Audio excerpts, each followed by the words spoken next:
Bien. Muy hermoso. Pues empezamos. El tema de hoy es muy importante para las personas que están. Es un curso que lleva 6 años. Ya nos estamos acercando al año número 7, donde hemos trabajado con todos los temas relacionados al tópico del liderazgo eficaz. Así que el tema de hoy está relacionado con el manejo de la crisis como una prueba fundamental del liderazgo robusto. Ese es el tema. Y a manera de introducción quiero decir que cuando estamos hablando de crisis, estamos hablando de una situación difícil, sensitiva, delicada, y miren la palabra que voy a utilizar ahora, peligrosa, que tiene un impacto negativo en las operaciones de una institución, en su oferta de servicio, su estabilidad financiera y su plantilla de capital humano. Y obviamente las crisis pueden tener una dimensión interna y otra dimensión externa, pero las organizaciones mantienen esa sinergia entre lo interno y lo externo, porque las fronteras de las organizaciones son permeables, son porosas y son penetrables. Así que cuando estamos hablando de crisis, estamos hablando de cualquier situación disruptiva y o inesperada que afecta la estabilidad de la institución. Por eso es que los líderes, ¿y quiénes son los líderes? Todas las personas que tienen un impacto positivo en otras personas y por consiguiente que impactan constructivamente la institución.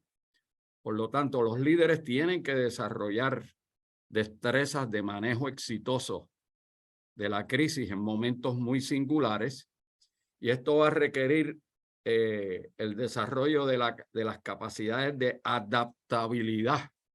Adaptarse a una situación va a requerir también mucha persuasión y convencimiento y explicación, y va a requerir también mucha empatía, mucha solidaridad, la capacidad de ayudar a otros y llevar a otras personas de la mano en climas y contextos de confusión, de miedo, de angustia, de estrés y de inseguridad.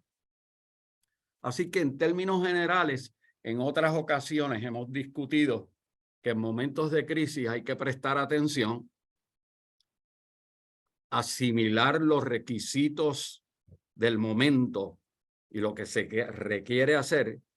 Y tercero, adaptarse con inteligencia, con sabiduría y con discernimiento al contexto que hay que atender.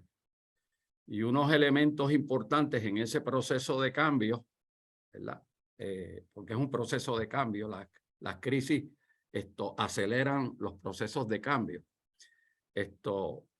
Unos momentos o unas fases fundamentales interdependientes en esos procesos de cambio es que hay que recoger datos, información, hay que interpretar y hacer un diagnóstico de la realidad con la que hay que trabajar, y obviamente hay que tomar acciones concretas, visibles y dramáticas para poder responder como se requiere. Así que la próxima lámina, Manuel, si tienes la bondad, esto es importante, la próxima. Quiero empezar con esta cita bíblica. Jamaquea mi corazón. La cita de Isaías 43:2. Le pedí ayer y anoche y esta mañana en oración a Dios que me diera una cita para empezar esta sesión, y esta es la que encontré, ¿verdad? Así que la quiero compartir con ustedes, ¿verdad? Isaías 43:2. Cuando pases por las aguas, yo estaré contigo. Y las aguas en momentos de crisis son aguas turbulentas y aguas tempestuosas. Y cuando pases por los ríos, no te inundarán. Cuando andes por el fuego, no te quemarás, ni la llama te abrazará. Pues esa es la palabra de Dios para nosotros los seres humanos cuando encaramos crisis y tenemos que atender estas situaciones que son difíciles. La próxima lámina es importante porque Peter Drucker está considerado como uno de los gurús más importantes del mundo de la gerencia y la administración. Un hombre sabio, murió ya, es un hombre sabio, reconocido globalmente por su sabiduría y por su profundidad y por su pertinencia. Y escribió muchos libros. Puedo decir con humildad que los he leído todos. Y en este libro importante, Managing the Non-Profit Organization, Principles and Practices, él advierte que la tarea más importante del líder de una organización es anticipar. Es anticipar. ¿Anticipar para qué? Para manejar la crisis. Por lo tanto, él lo que dice es, vamos a tratar de anticipar más que evitar una crisis. Porque una vez que la crisis está presente, pues la realidad es la realidad. Por lo tanto, como parte del liderazgo, ¿verdad? Hay que estar pendiente a la posibilidad de anticipar. Y eso siempre implica mucho estudio, eso implica mucha observación, eso implica mucha relación con otras personas, eso implica levantar información, investigación de situaciones y de perspectivas que pueden ser pertinentes para la organización en ruta al futuro. Pero el punto aquí importante de este libro, que lo estoy resumiendo aquí apretadamente, es que él señala que la tarea más importante del líder es anticipar la crisis, prepararse por consiguiente para esa crisis, responder, y si la situación explota, entonces recuperar y mitigar el contexto y las consecuencias de lo que ha ocurrido. Así que ustedes saben, esa dimensión de crisis puede ser por un impacto financiero, un accidente, un problema de imagen, un proceso judicial, una contaminación, cualquier situación que impacta dramáticamente la institución. Así que la próxima lámina nos advierte que los líderes se adaptan, ¿verdad? Y adoptan decisiones sabias cuando se preparan por anticipado para la crisis. Por eso es que tanto Noel Tichy como Warren Bennis, que ustedes saben, lo hemos discutido en sesiones anteriores y son eruditos en estos temas, coinciden también con el pensamiento de Peter Drucker de que los líderes adoptan decisiones sabias y se preparan por anticipado para la crisis. Y eso lo que implica es que para poder lograr esa condición, primero han edificado un equipo,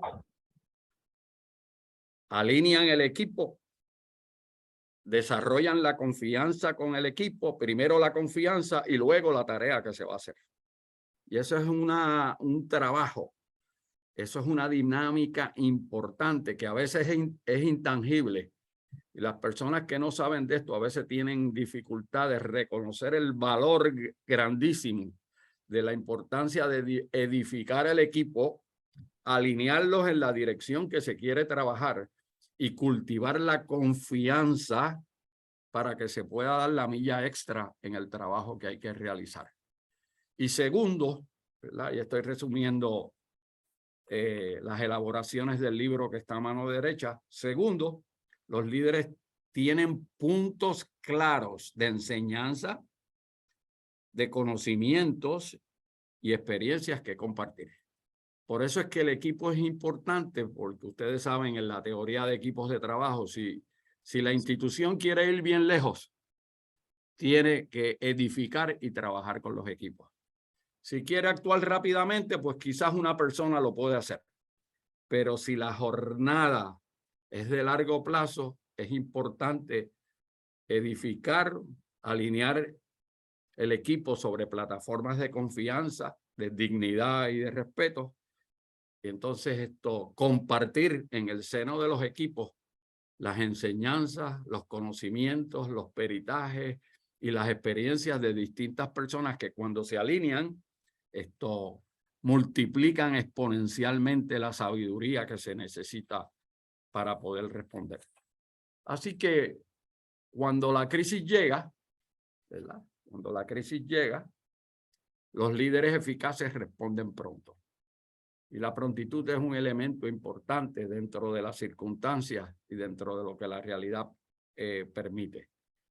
Y eso significa que cuando la crisis llega, los líderes con sus equipos de trabajo se tienen que involucrar y activar y poner en práctica todo lo que se sabe para encarar la situación y obviamente movilizar los equipos de trabajo y alinearlos en la dirección y en la ejecución de lo que se quiere realizar. Es un trabajo arduo, necesario, pero es arduo. Me gusta siempre compartir que Moisés ejerció un liderazgo de transición y de crisis, de movimiento de un punto 1 a un punto 2, 40 años, una generación, en un trabajo arduo. Y cuando uno lee la palabra de Dios, uno se da cuenta que hubo muchos momentos donde Moisés estaba fatigado y estaba cansado y tuvo que empezar a construir sus 12 equipos de trabajo. Así que la crisis siempre provee oportunidades de maduración y de desarrollo del liderazgo. Pasar por una crisis, esto es un proceso, es una experiencia de maduración y es una experiencia de aprendizaje. Y por eso es que, como me decía el presidente de la Universidad Interamericana que está por ahí hace un rato, esto es un asunto también de proveer modelaje, de ofrecer ejemplos del rol adecuado y necesario para lograr los resultados y el éxito deseado. Son momentos donde se va a observar el comportamiento de la gente más que en otras ocasiones. La observación aumenta en intensidad. Y entonces también son coyunturas necesarias que requieren mantener un proceso explícito de aprendizaje, de enseñanza, para asegurar que todos están concentrados en los asuntos críticos que se quieren atender. Así que hay un tratadista muy importante que ha hecho toda su vida en las experiencias de la gerencia de crisis, el profesor distinguido Ian Mitroff, ¿verdad? Profesor muy distinguido, y les hago referencias rápidas a 2 o 3 obras que él ha producido con fundamento empírico, ¿verdad? Uno de sus libros principales en español se titula Gestionar una crisis. Tiene otro libro formidable que se titula Why Some Companies Emerge Stronger and Better from Crisis. Ese es uno de mis libros preferidos. Pero entonces tiene un libro interesante también, muy importante. Este libro que se titula Spiritual Audit of Corporate America. Y en este libro, una de las cosas que indica es que hay que hacer una auditoría espiritual porque a veces las crisis que son inducidas a veces tienen que ver con una debilidad de la cultura espiritual en las instituciones. Entonces el libro clásico de Mitrov, ¿verdad? Crisis Leadership, liderazgo de crisis. Y obviamente esto, el planteamiento principal, ahí he resumido esto en esta lámina, he tratado de resumir todo el pensamiento de 3 o 4 libros de Mitrov. Y una de las cosas que él señala, primero, a mano izquierda, es importante, como vamos a tratar de detectar, es importante tratar de anticipar la crisis, y eso lo que implica identificar dónde están las vulnerabilidades de la institución que pueden inducir la crisis o han inducido la crisis. Esa relación entre la detección, anticipación y el manejo de vulnerabilidades, ¿verdad? Esto es necesario. Y en el mundo de la gerencia y la administración, pues hay distintos sistemas de pruebas de estrés para las instituciones con ánimo de identificar dónde están esas vulnerabilidades y esos puntos que pueden ser críticos en el surgimiento y o en el manejo posterior de la crisis. Entonces, el otro punto, a mano derecha, ¿verdad? En la parte exterior, esto es que es necesario prepararse para la crisis y empezar a corregir lo que se detecta y lo que se identifica y mantener siempre en curso, abierto, un proceso de avalúo y de assessment. Entonces, varias cosas quiero decir que están dentro del cuadrado más pequeño. ¿De qué se trata el manejo de la crisis? De limitar el daño. Limitarlo. Segundo, de hacer prevención y preparación. Tercero, asegurar que estamos en camino, en ruta, en acciones concretas de recuperación a corto y a largo plazo. Y cuarto, reconocer que en esa jornada hay mucho aprendizaje, ajuste y corrección y cambio que hay que hacer sobre la marcha. Eso quiere decir este concepto en las ciencias sociales de action learning, de aprendizaje vía la acción, que lo que implica es que se identifican, se investigan y se corrigen cosas en el mismo proceso de acción en el que se está involucrado. Así que recuerden esto, resumo aquí, ¿verdad? Una actividad importante para los líderes, que en resumidas cuentas es todo el mundo que ama la institución, es detectar la crisis, tratar de anticiparla, si es que ha surgido, enfrentarla, ¿verdad? Y al enfrentarla, lo que quiere decir tratar de concentrar y contener la situación que se ha identificado. El propósito siempre es retornar a un, entre comillas, nuevo normal, porque la realidad posterior nunca va a ser igual que la realidad anterior.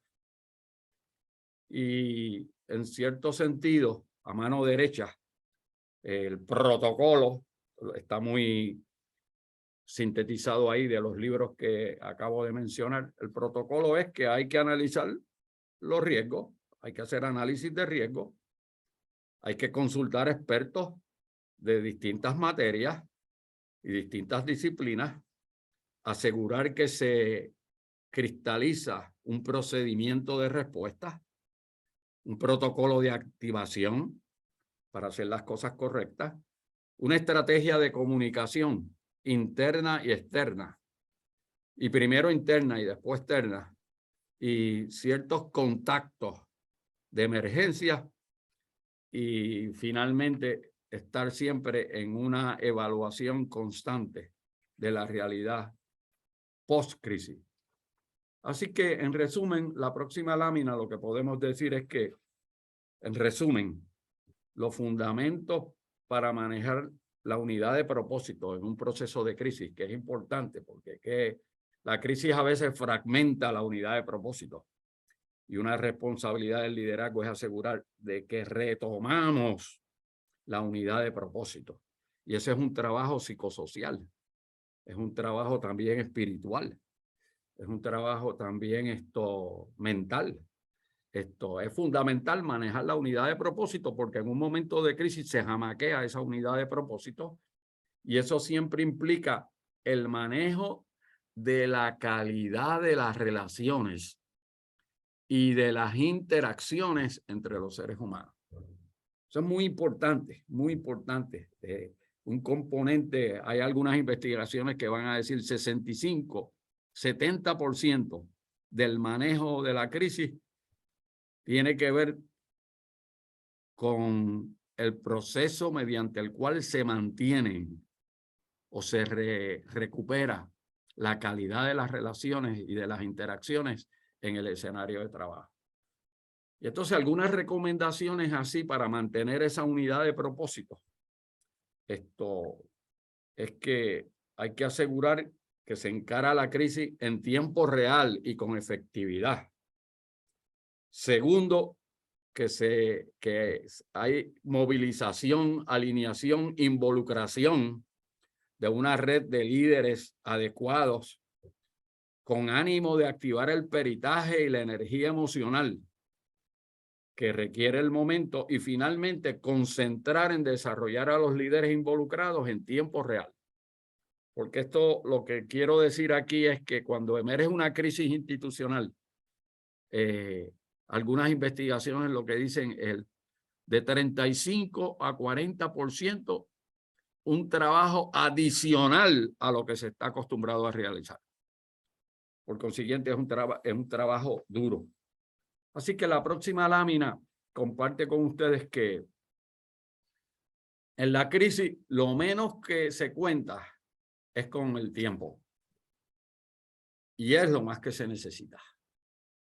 Es una paradoja con la que hay que manejar. Eso quiere decir, no contamos con el tiempo, sin embargo, necesitamos tiempo para asegurar que se toman decisiones con sabiduría y con discernimiento. Esos 3 libros de distintas perspectivas fundamentan esa proposición, ese predicamento empírico que aparece en el título. En la crisis, lo menos que se cuenta es con el tiempo y es lo más que se necesita.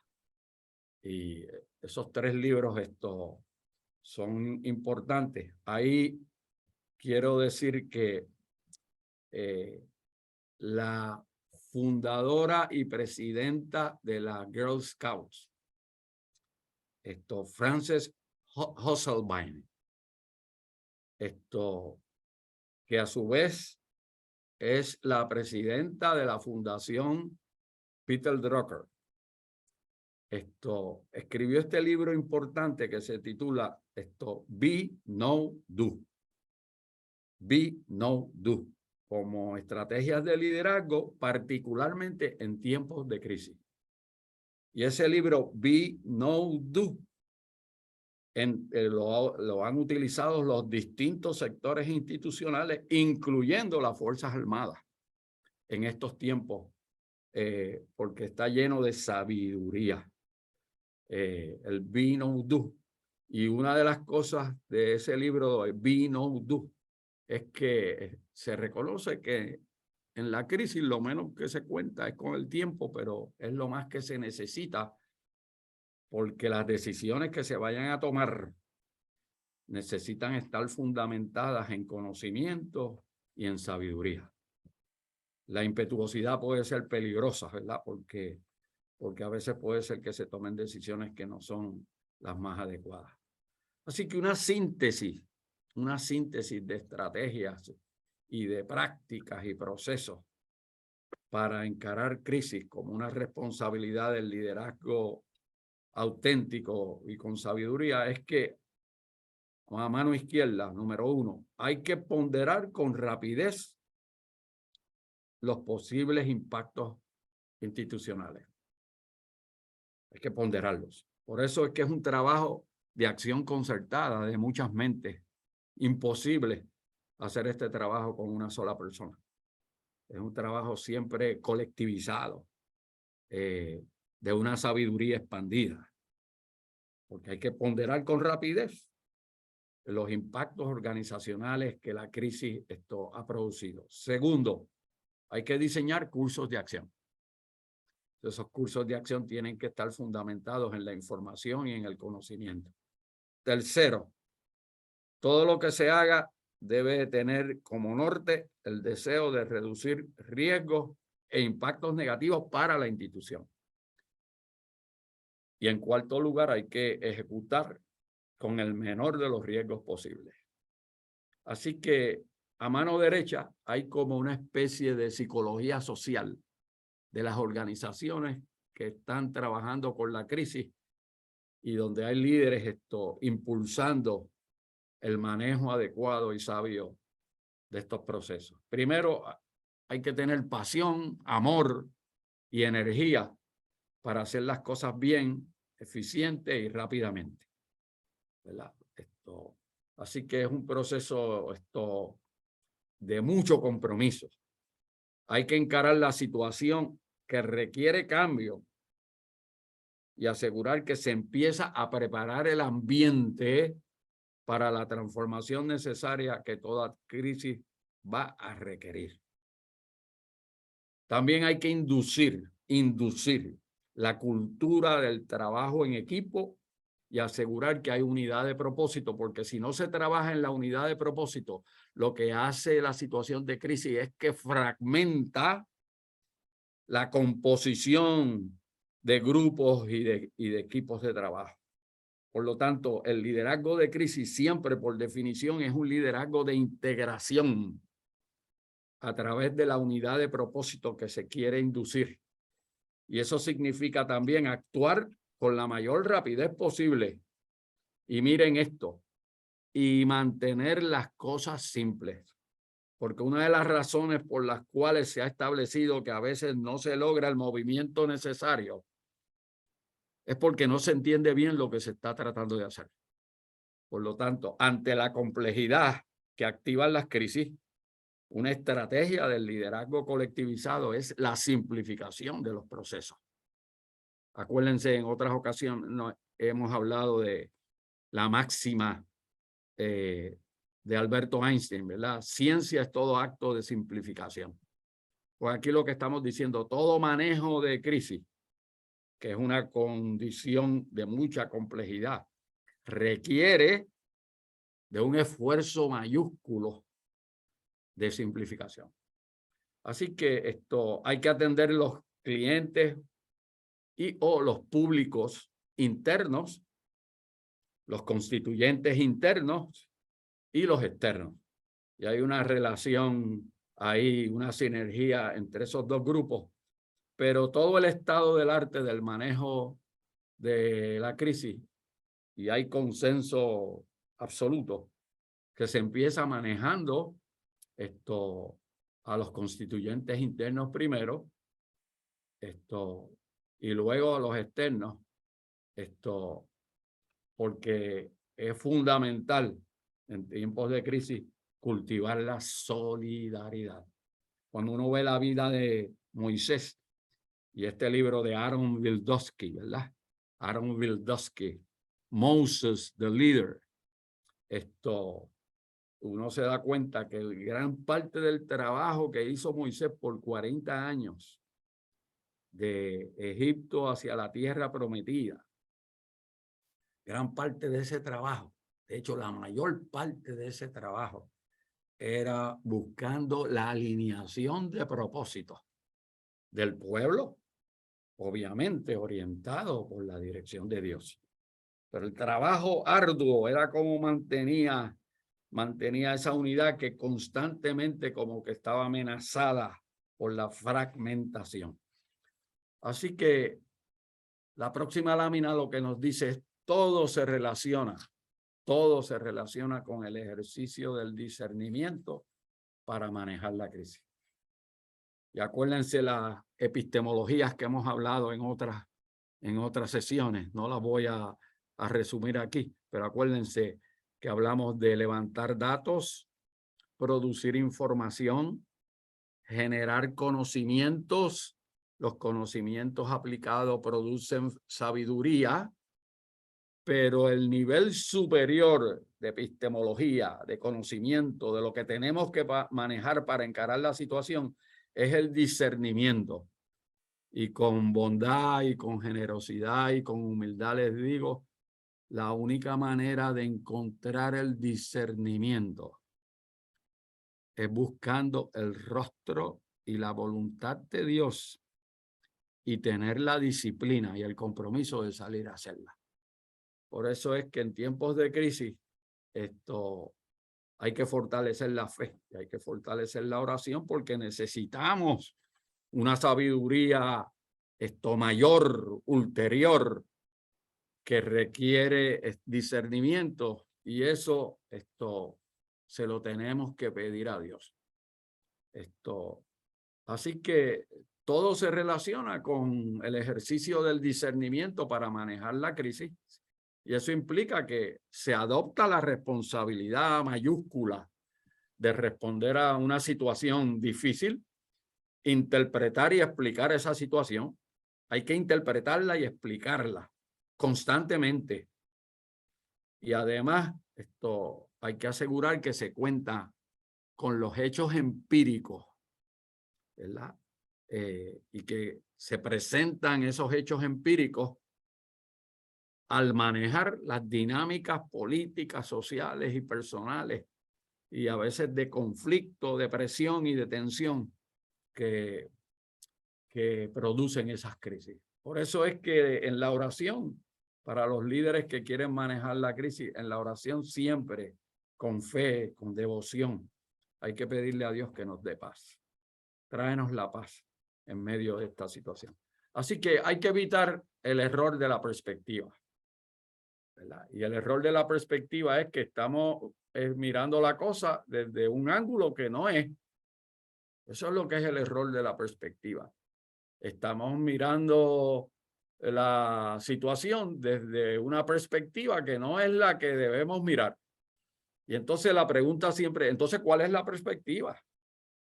¿Cuál es la perspectiva? Y la contestación a esa pregunta es aclarando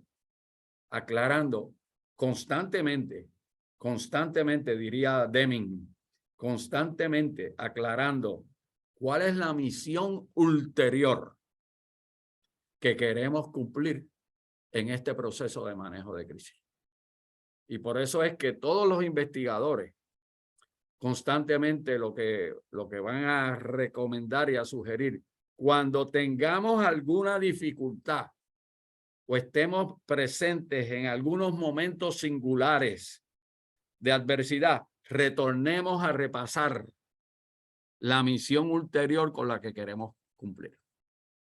Por eso es que constantemente la recomendación de los expertos es repasar la misión ulterior con la que se quiere cumplir en el manejo con discernimiento de la tesis, de la crisis. Así que hay que hacer algo más que suavizar la tensión para alcanzar la meta. Hay que hacer algo más que suavizar la tensión para alcanzar la meta. Y hay que reconocer también que el caos que produce la crisis ofrece oportunidades de crecimiento, desarrollo, de mejoramiento y de fortalecimiento. Pero hay que identificarlo bien. Por eso la pregunta importantísima para el liderazgo de manejo de crisis es: ¿cuál es la misión ulterior con la que se quiere cumplir? Y hay que repasarla quizás en cada reunión.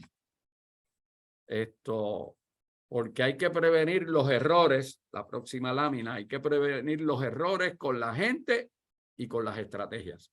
Déjenme repasar aquí esto, lo hemos venido discutiendo en otras sesiones, pero lo quiero repasar para que no se nos olvide.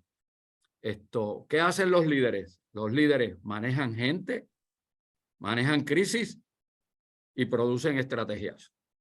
El estado del arte de las teorías de liderazgo reconocen esta propuesta que estoy compartiendo con ustedes. ¿Qué hacen los líderes? Los líderes manejan gente, manejan crisis, ¿verdad? Y manejan estrategias para mover la institución de tiempo 1 a tiempo 2. Por consiguiente, hay que prevenir los errores con la gente y con las estrategias. Y al encarar la crisis, ¿verdad? En realidad lo que estamos diciendo, estamos encarando la realidad.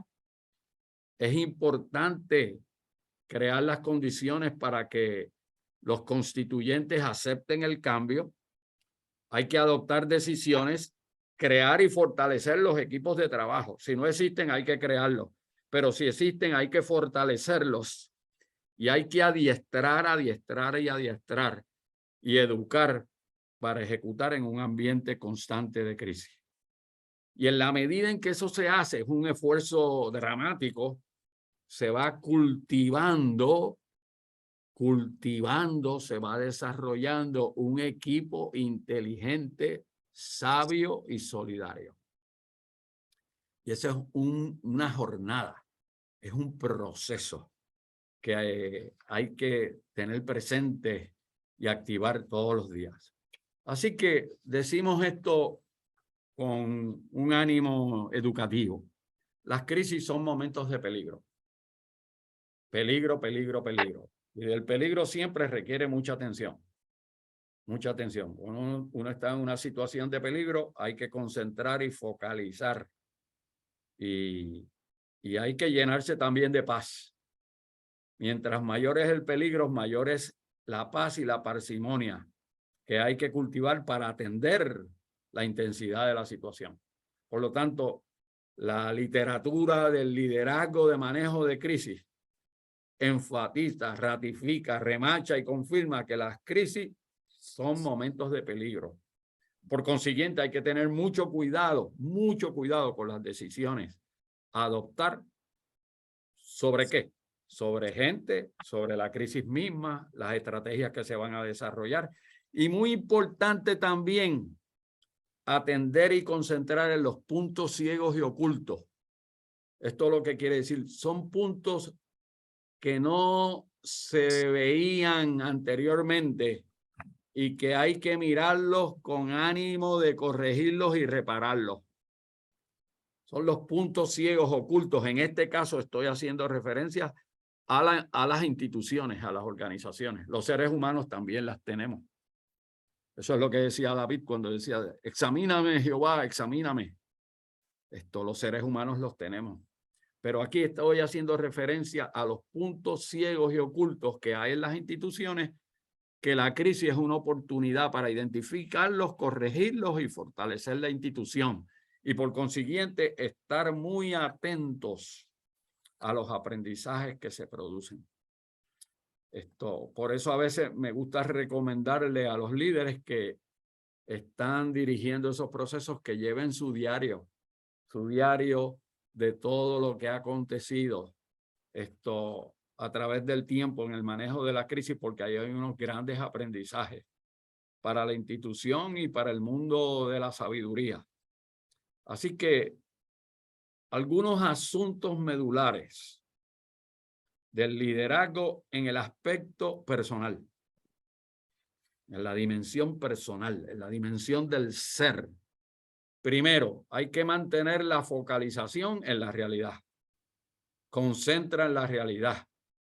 Y eso lo que significa que hay que seguir recogiendo los hechos, la información, el conocimiento y manejar las dinámicas interpersonales. Segundo, muy importante, los principios, los valores guían la organización. Acuérdense, esto lo hemos discutido en otras sesiones. Los principios y los valores conforman la cultura institucional. Y por eso es que constantemente hay que enfatizar en los procesos de manejo de crisis los principios y los valores que guían la institución, la cultura institucional. Tercero, es importante comunicar, informar y enseñar con toda candidez y respeto a otras personas. Porque una de las dimensiones del liderazgo en tiempos de crisis es que tiene que ser un liderazgo educativo. Educar a los constituyentes acerca de la realidad con la que se ha tenido que trabajar. Entonces, muy importante cuidar la energía emocional, ¿verdad? El manejo de los sentimientos, porque hay un desgaste en ese proceso. Hay que velar la salud física y obviamente la espiritual. Y hay gente que me pregunta, ¿y cómo cuido la salud espiritual? Y una contestación rápida es que hay que triplicar la oración, y buscar con más intensidad el rostro y la voluntad de Dios, porque estos son coyunturas de mucha tarea, de mucho esfuerzo, de cansancio. Por lo tanto, se requiere pedirle a Dios que fortalezca esa energía espiritual y asegurar su compañía para poder lograr unos resultados que sean sabios y que demuestren discernimiento. Así que hay que asegurar y validar la dirección que se quiere seguir y evitar que emerjan presiones para moverse en direcciones equivocadas. Y eso es muy importante, ¿verdad? Asegurar que nos movemos en la dirección correcta. Y miren esto, y si hay que echar broncas, me gustaría que eso no fuera el caso, pero si hay que echar broncas, hay que hacerlo con aliento, respeto, suavidad y dignidad, sin que perdamos esa perspectiva, porque son momentos que se requiere aumentar la consideración en las interacciones entre los seres humanos. De lo contrario, entonces se fragmenta la unidad de propósito y se pierde alineación. Así que enfatizan los investigadores y los expertos la literatura que presentamos al principio. ¿Qué enfatizan?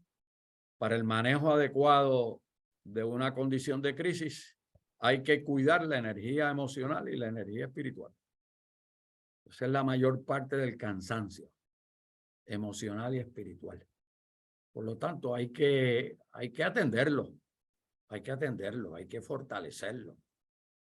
Y hay que articular una narrativa sencilla. ¿Qué quiere decir esto de narrativa sencilla? Una explicación sencilla, pero constante y actualizada, clara y con hechos de lo que sucede y de lo que se está atendiendo. Y acuérdense esta dinámica de los seres humanos que hemos compartido en otras ocasiones.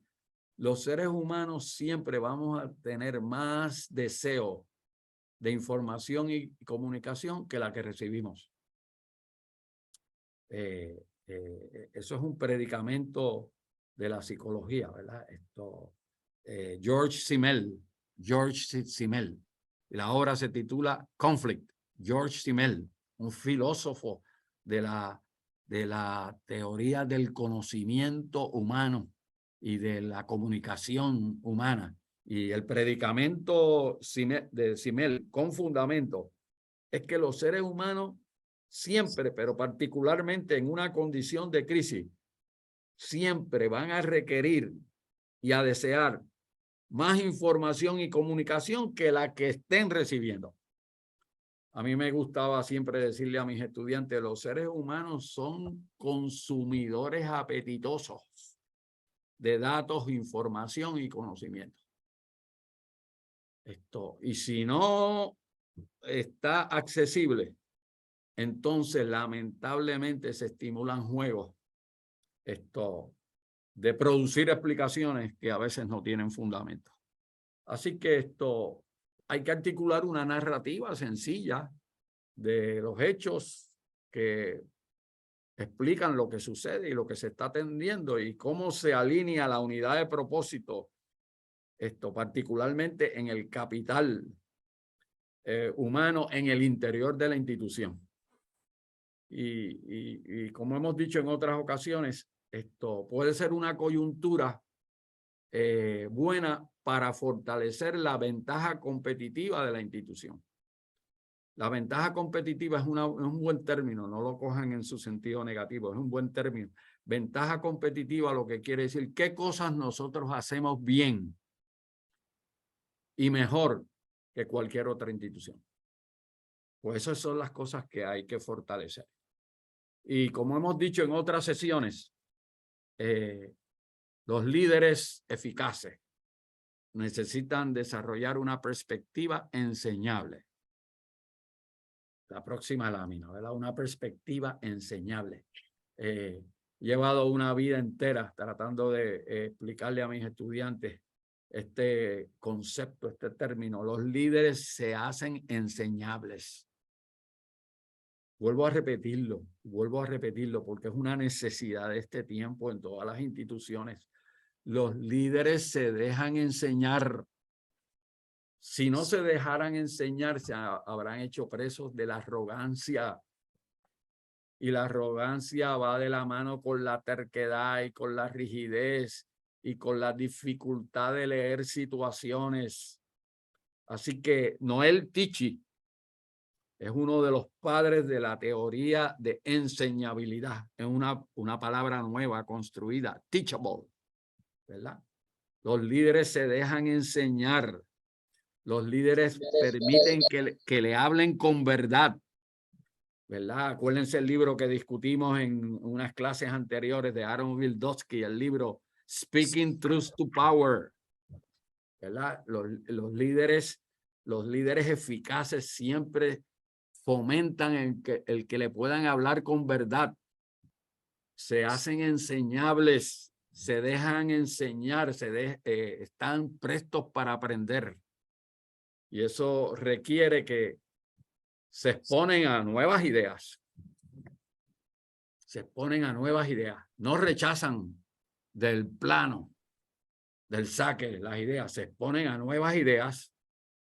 Las reconcilian con los principios y los valores de la cultura. Y obviamente demuestran una gran energía emocional y espiritual. Y la energía emocional lo que quiere decir, manejo mis propios sentimientos y manejo mi relación de emociones con las demás personas. Y la inteligencia espiritual, ¿verdad? El God Spot que hemos hablado, que está en el cerebro y que hay investigaciones de los neurocientíficos y de los neuropsicólogos, ¿verdad? Hay un God Spot en el cerebro. Esto lo que implica es que cuando oramos, y lo hacemos con devoción, y lo hacemos con esmero, y lo hacemos con compromiso, y lo hacemos con fe, y con consagración, y con unción, desarrollamos esa sabiduría espiritual porque Dios nos acompaña para tomar las mejores decisiones. Si no desarrollamos la energía espiritual, acuérdense lo que hemos hablado de otras clases, se activa el ego, que no es otra cosa que la arrogancia, la prepotencia. Y acuérdense lo que hemos dicho en otras clases a través de estos 6 años. El ego, lo que significa la E, exiting, la G, God, y la O, out.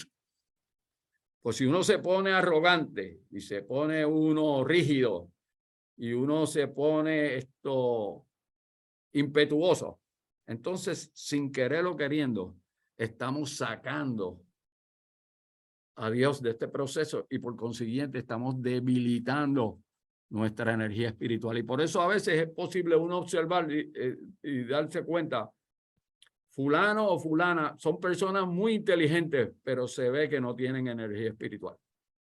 Se nota si uno observa con cuidado. Así que las lecciones para el liderazgo de crisis es que hay que asegurar, ¿verdad? Hay que asegurar que se adoptan a decisiones, la anterior manual un momento, que se adoptan decisiones con discernimiento en el contexto de una nueva narrativa. ¿Para qué? Para impulsar cambios, establecer con fundamento cómo vamos en ese proceso y cómo nos vamos a mover de tiempo 1 a tiempo 2. Así que las lecciones del liderazgo de crisis, ¿verdad? Las lecciones para ejercer liderazgo en un contexto de crisis. Y esas 3 obras son fundamentales.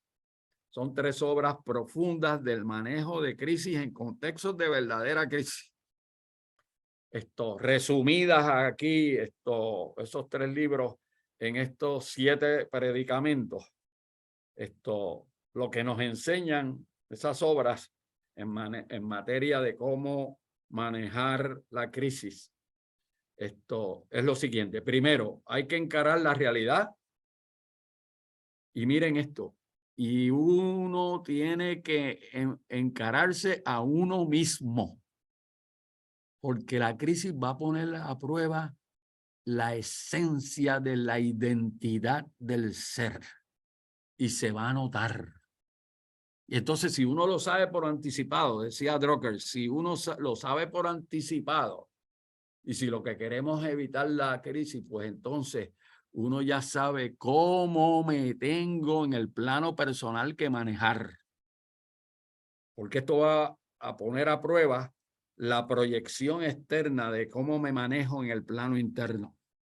Así que una lección fundamental para ejercer liderazgo en la crisis es que hay que encarar la realidad y encararse uno mismo. Por eso es que tenemos que buscar de Dios, porque para uno encararse uno mismo, uno necesita la ayuda del Creador.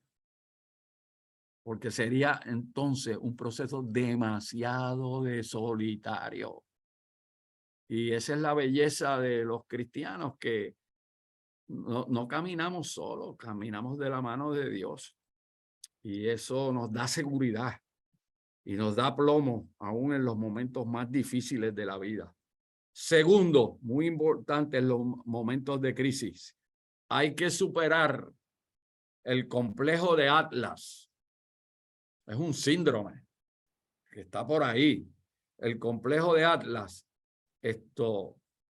que lleva al ser humano a interpretar que es él o ella en su capacidad personal el que lleva toda la carga en sus hombros.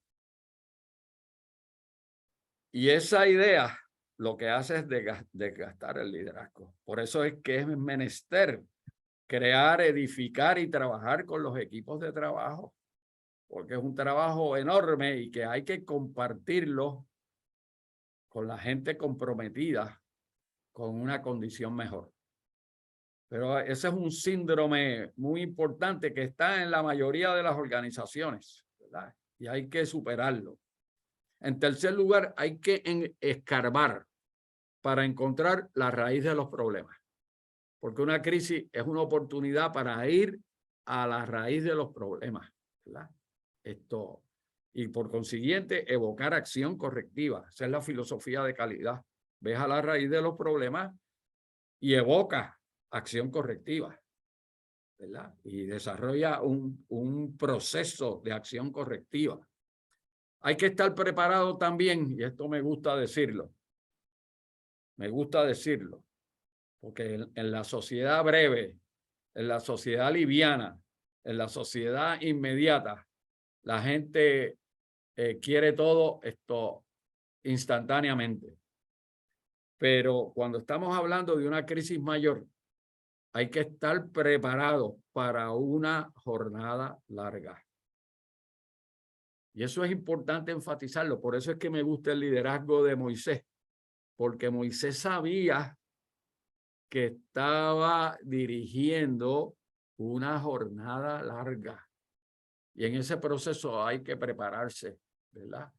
Y evitar desperdiciar esa coyuntura, evitar desperdiciar una buena crisis como una oportunidad de mejoramiento.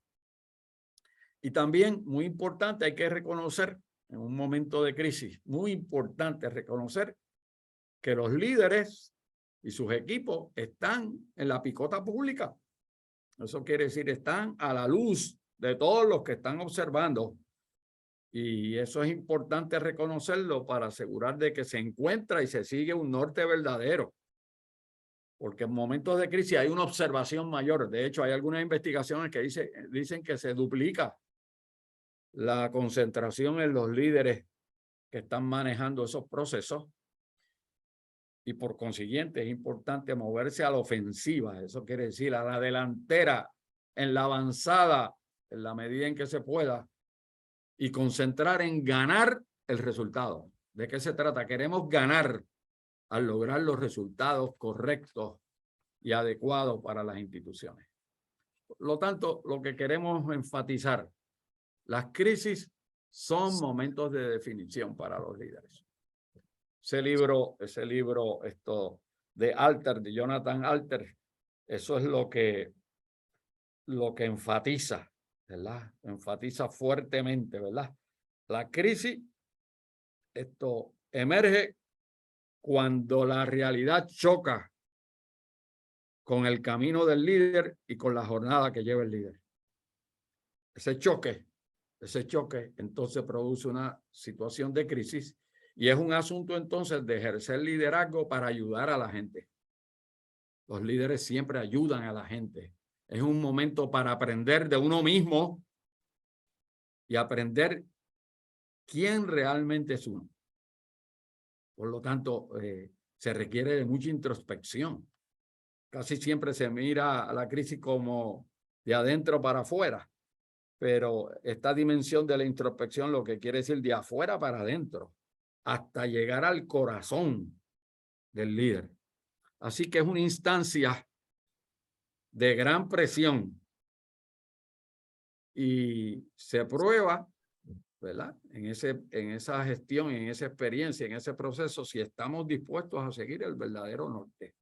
Así que también la crisis lo que hace es que pone a prueba la cultura organizacional. Pone a prueba los principios y los valores. Pone a prueba la genética institucional. Inclusive uno puede decir esto, pone a prueba la edificación de los fundadores institucionales, y todas las organizaciones tienen fundadores, por lo tanto se pone a prueba. Y entonces hay que evitar caer en las seductividades, en las impulsividades, en las impetuosidades del momento, ¿verdad? De dispararle de la baqueta y después preguntar por qué fue que disparamos. No, son momentos de reflexión, de meditación, de análisis y de síntesis. Y por consiguiente son coyunturas que definen y demuestran la autenticidad del liderazgo. Por eso significan mucho aprendizaje y mucha sabiduría generada. Así que muy importante, ¿verdad? Reconocer que el manejo de la crisis es una gestión intencional. Es una actuación intencional para asegurar que se hacen cosas concretas. Me gusta el título ahí, ¿verdad? El liderazgo intencional. Eso quiere decir con poder de voluntad para encarar la crisis y llevar ese liderazgo a la práctica, ¿verdad? Entonces, ¿qué cosas vamos a hacer? Vamos a resumir aquí. Primero, tenemos que involucrar a otras personas. La involucración. Y acuérdense lo que en otras clases hemos hablado sobre la teoría de involucración. Tengo que concentrar en la meta, ¿verdad? En la meta. Segundo, tengo que desarrollar procesos formales de involucración. Procesos. Y tercero, tengo que cultivar las relaciones. Esa es la teoría de involucración, queridos y queridas. La teoría de involucración, bien comprimida y sencilla. Concentra en la meta. Asegúrate que estás trabajando con los procesos. Y tercero, cultiva las relaciones. Y hazlo constantemente. Esa es la teoría de involucración. Donde hay involucración habitual, decía John Dewey, acuérdense, donde hay involucración habitual, hay responsabilidad. Donde no hay involucración habituales, es muy difícil solicitar la responsabilidad. John Dewey, en el libro de cabecera para mí, el libro El público y sus problemas, que decía Dewey que era su mejor libro. Así que hay que involucrar. Segundo, hay que modelar y hay que inspirar el trabajo. Modelar e inspirar la forma de actuar y de comportarnos y de realizar el trabajo. Y tercero, hay que cultivar la inteligencia emocional, que no es otra cosa de cómo me manejo a mí mismo. No pierdo la tabla. Cómo me manejo a mí mismo y manejo las relaciones con los demás. Y en ese proceso son coyunturas y son experiencias que van a requerir de mucha tenacidad y de mucha resiliencia, ¿verdad? De mucha estamina, de mucha resistencia. Y en el proceso, ir fortaleciendo la cultura de accountability, que es una cultura de responder con adecuacidad. Pero la mentalidad de los líderes, debe ser siempre de que hay una salida, de que hay soluciones, de que lo vamos a resolver.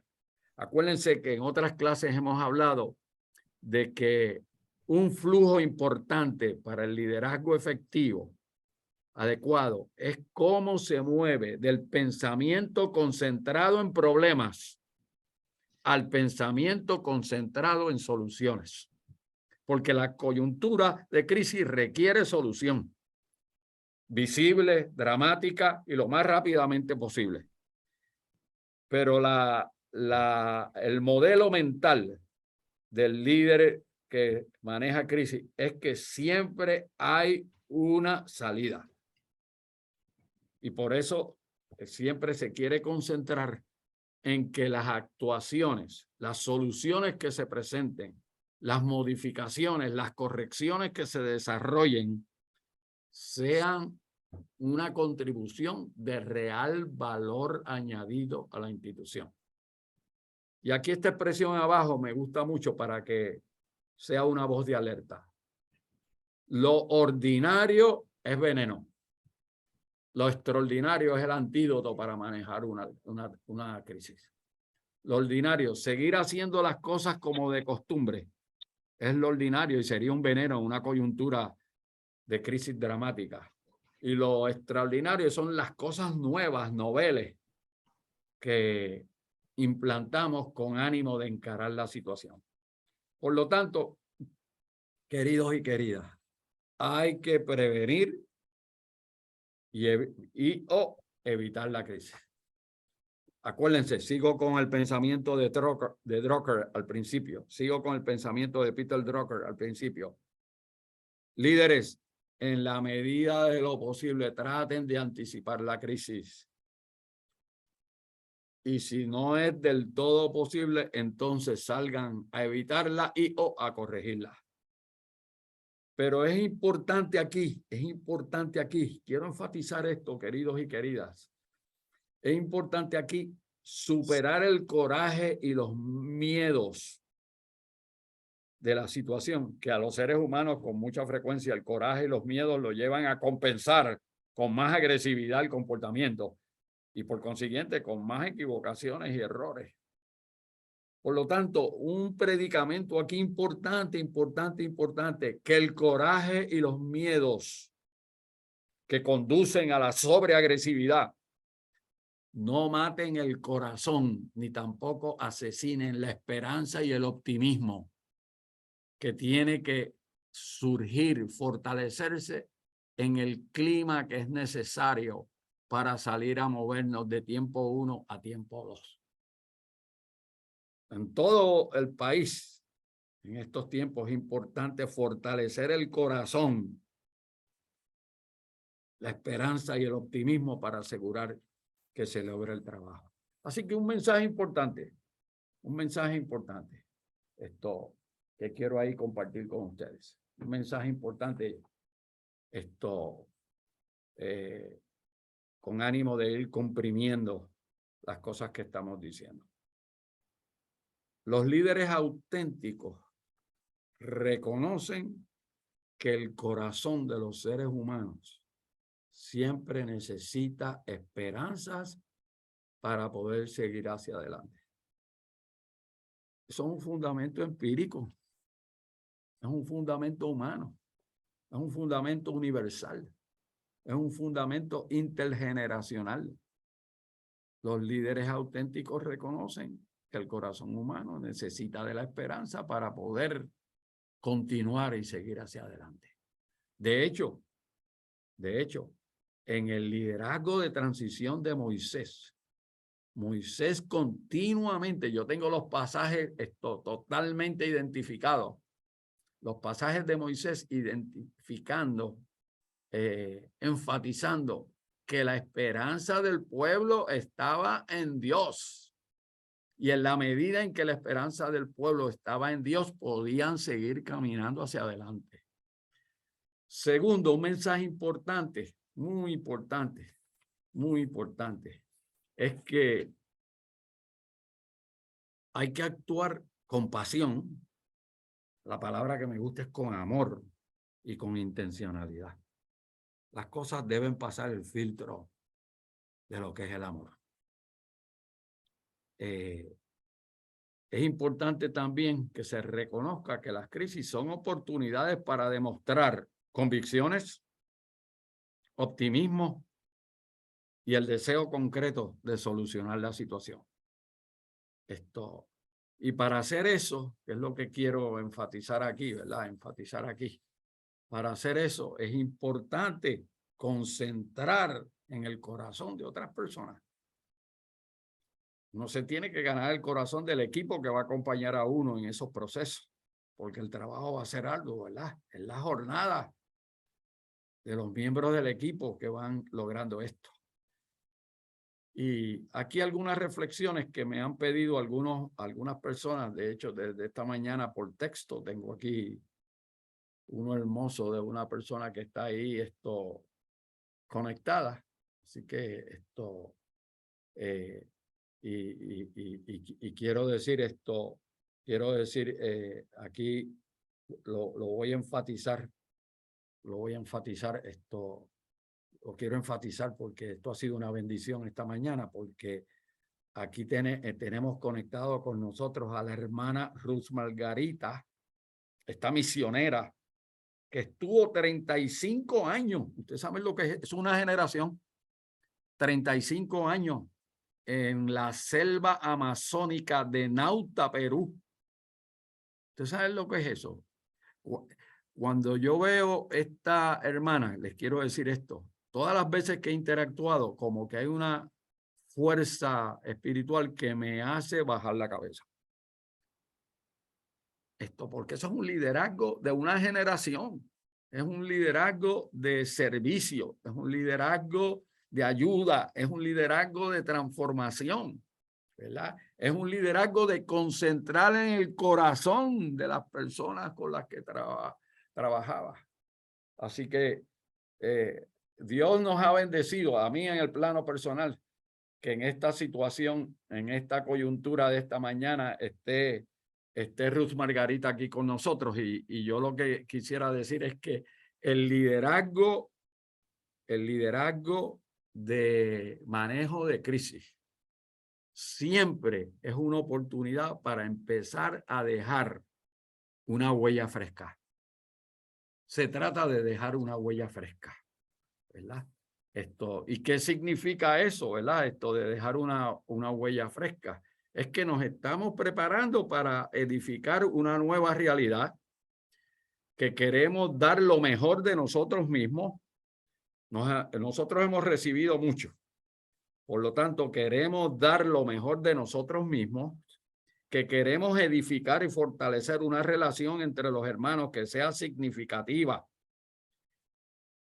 y que le demos oportunidad a la cultura del amor y de la empatía y de la solidaridad. Por eso es que el liderazgo para el manejo de crisis, queridos y queridas, siempre siempre es un liderazgo que se concentra en edificar la confianza de los que participan en ese proceso de movernos de tiempo 1 a tiempo 2 con esta ética de trabajo. La ética de trabajo es lo que nos mueve, es la misión de mejorar y asegurar que fortalecemos a la institución y a sus constituyentes. Por eso es que se trata, ese liderazgo siempre es uno de desarrollar la confianza. Y miren esto, y es un liderazgo también de desarrollar, diseminar, voy a decir esto con cuidado, entiéndanlo bien, por favor, queridos y queridas, diseminar los chismes positivos. Los chismes positivos lo que quiere decir es diseminar el trabajo heroico que están haciendo distintas personas a través del sistema y de la institución para movernos de tiempo 1 a tiempo 2. Y ese liderazgo heroico requiere ingeniosidad. Ingeniosidad, tenemos que pensar cosas que antes no podíamos pensar. Requiere ingeniosidad, requiere un sentido extraordinario de servicio y de amor al prójimo, y obviamente requiere de un esfuerzo para materializar lo que en otras ocasiones se podía pensar que era imposible. Por eso es que tenemos que ir de la compañía de Dios, porque si vamos de la compañía de Dios, les aseguro que vamos a lograr lo imposible. Por eso es que cuando uno ve la vida de la hermana Ruth Margarita, 35 años, pues hizo lo imposible. Les aseguro que hizo lo imposible. ¿Y cómo pudo hacer lo imposible? Iba de la mano de Dios. Y ustedes saben, cuando uno va de la mano de Dios, uno tiene que ser manso, obediente, pacífico, escuchar, atender, aprender, hacer silencio, porque cuando uno hace silencio, entonces uno oye. Y cuando uno oye, pues entonces uno puede tener más claridad de cuál es la dirección que vamos a seguir. Y concluyo diciendo, no me la pongas todavía, por favor. Concluyo diciendo esto, el liderazgo de manejo de crisis requiere, y esto estoy así como repasando, ¿verdad? Y esto ya estoy terminando, pero requiere el trabajar, el actuar con 4 o 5 comportamientos fundamentales. Primero, número 1, todas las cosas que se hagan, vamos a imprimir pensamiento profundo. Vamos a pensar profundamente. Pensamiento profundo. El manejo de la crisis requiere pensamiento profundo, ¿verdad? Y eso lo que quiere decir que nos tenemos que detener a veces a pensar, a reflexionar, a analizar, a tratar de entender antes de actuar. Segundo, es importante también el liderazgo de manejo de crisis, de constantemente demostrar gratitud y estar agradecido por la coyuntura que Dios nos ha puesto para trabajar con esa realidad, ¿verdad? Por eso me gusta la ética de los misioneros, ¿verdad? Así como Ruth Margarita, que en contextos bien difíciles y peligrosos para su vida, le dan gracias a Dios porque los ha puesto en ese lugar. Eso es una cosa grandiosa, misteriosa. Así que hay el liderazgo de crisis le da, es agradecido y expresa su gratitud por la coyuntura en la que se encuentran para hacer una diferencia. También es un liderazgo que tiene que ser curioso, creativo y estar dispuesto a hacer cosas diferentes. Y cosas diferentes, lo que significa es que vamos a hacer algunas modificaciones que no responden a una realidad anterior. Y en cuarto lugar, muy importante, hay que ser consistente, focalizado, persistente en el trabajo, ¿verdad? Porque a veces habrá como un pasito para atrás y después dos para adelante, un proceso incremental. Y por consiguiente, en todo lo que se haga, uno tiene que buscar la presencia de Dios y la bendición de Dios para lograr los resultados. Así que concluyo con otra cita de la palabra de Dios. Yo le pedí a Dios esta mañana con humildad, Señor, dame un versículo para empezar y el Señor nos los dio, ¿verdad? Un versículo para empezar y otro versículo para terminar. Y el versículo para terminar es Santiago 1:19, ¿verdad? Que dice, recuerden esto, queridos hermanos, todos ustedes deben estar listos para escuchar, ¿verdad? La capacidad de escuchar da sabiduría. Todos ustedes deben estar listos para escuchar. En cambio, deben ser lentos para hablar y para enojarse. Porque hay mucha sabiduría, ¿verdad? Cuando estamos listos para escuchar. Y en la mañana de hoy, yo le doy gracias a Dios. Bendigo a todos los que están conectados aquí y a toda su familia y a todas sus instituciones y a todos sus espacios de trabajo. A todos los bendigo y le doy las gracias por la bendición que me han dado, que me han permitido hablarles y ustedes me han escuchado. Le doy las gracias, gracias. Bendigo a Dios por la oportunidad que me ha dado para que ustedes me escuchen. Lo he tratado de hacer de la mejor manera y más preparada posible. Así que a todos los que se conectaron, muchas gracias a todos los que se conectaron. Recibirán estos materiales como siempre el lunes, los pueden compartir y los pueden usar. Y